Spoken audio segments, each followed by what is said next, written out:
Bushfires and climate. This stuff has reached new levels of insanity. It's crude, it's ugly, it's nonsensical, and it's disgusting. Make no mistake, this is political opportunism, people taking advantage of death and tragedy to advance their cheap partisan goals.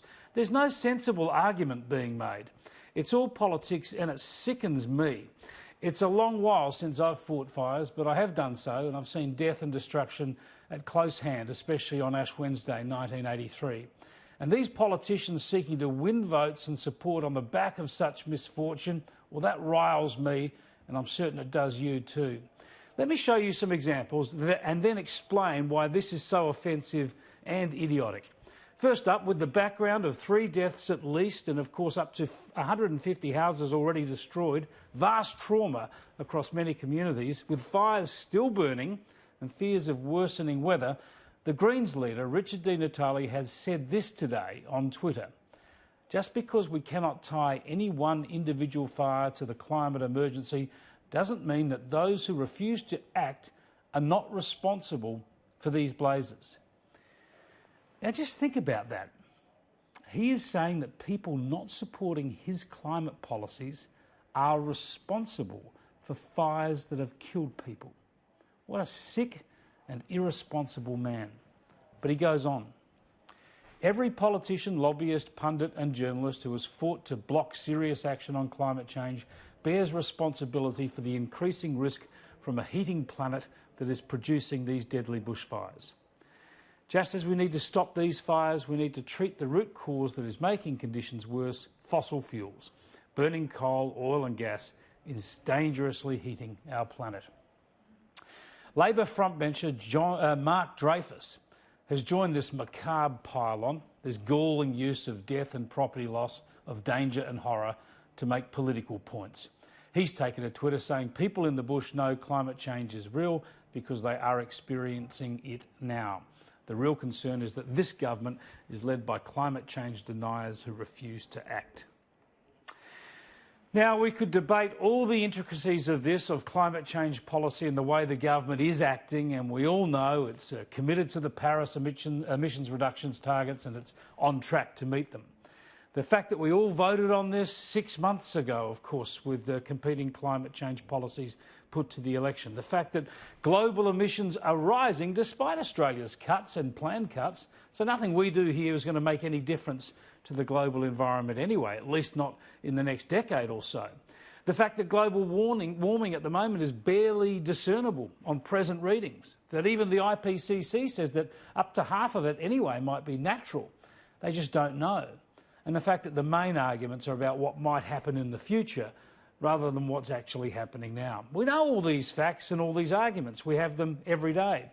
And we know our summers might get longer. We might face more fire risk days. We might not. It depends on the areas we're talking about, the trends, the rainfall, the temperature, a range of variables. And we should debate and discuss all this in detail whenever we like, as we often do on this program. But on this day, when people are trying to make these political points, they need to consider these questions. Have we always faced days of catastrophic fire danger here and always faced bushfires that are deadly and unstoppable in this country? Did we face them 10 years ago, 30 years ago and 100 years ago? If somehow the world flicked the switch to stop the climate from ever changing again, set it by thermostat just as it was, say, 100 years ago, would we not still face horror fire conditions in this country every summer, in many places, on many days? Will we not face horrendous fire conditions and frightening bushfires in this country every summer in the future, no matter what Di Natale or Bant or Dreyfus or any of these people ever do on climate or any other policy? Or do they say that they can stop bushfires, prevent bushfires, put out bushfires, make them smaller, cooler or less dangerous? Do they have any evidence, factual and scientific evidence, to show that they can do anything, anywhere, anytime that will change our bushfire-prone environment and our bushfire-prone climate into one where people don't lose their lives and property? None of us have to worry about catastrophic conditions every summer? We all know the answers to these questions. In other words, they have nothing to offer.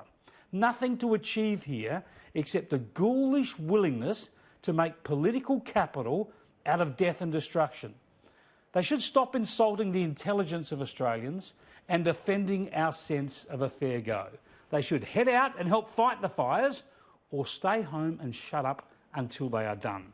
There is nothing that Di Natale or Dreyfus proposes that will alter the climate, end bushfires, put them out or prevent them, and to suggest otherwise is absurd. This is a fire risk and a danger we have always faced and always will. No one could possibly pretend otherwise. But sadly, because climate is now a political issue, we will always see, and we now always see, Green left politicians seeking personal gain every time there's a storm, a flood, a fire, a drought or a cyclone. They use lost lives to try and win votes. They have no shame.